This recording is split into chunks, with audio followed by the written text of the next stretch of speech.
A pochi giorni dall'inizio dell'anno scolastico manca il personale nella provincia di Genova. Quali sono le figure che mancano? Le figure che dovrebbero essere presenti all'avvio dell'attività scolastica sono differenti, sono diverse, vanno dal personale docente al personale che non è docente e che dovrebbe consentire proprio l'attività anche organizzativa contabile delle scuole, oltre che l'apertura e la chiusura dei plessi.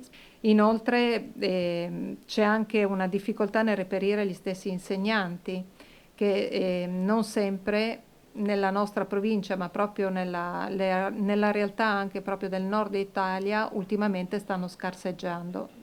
Forse perché il lavoro non sta diventando più appetibile o perché diventa sempre più difficile e complicato a causa di una serie di riforme anche lo stesso reclutamento.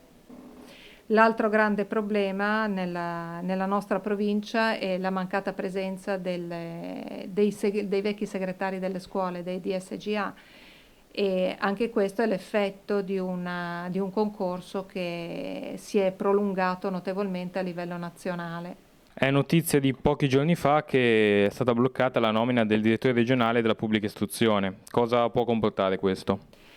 Noi abbiamo una serie di passaggi che vedranno adesso coinvolta anche la direzione regionale, che poi è il punto di riferimento per le istituzioni scolastiche, che dovrà fare una serie di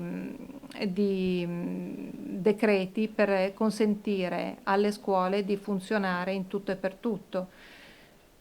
Ad esempio, me ne viene in mente uno, il fatto di poter dare garanzia agli alunni che sono presenti nelle singole scuole che hanno delle difficoltà, quindi alunni disabili, di avere una presenza fissa e costante come personale docente.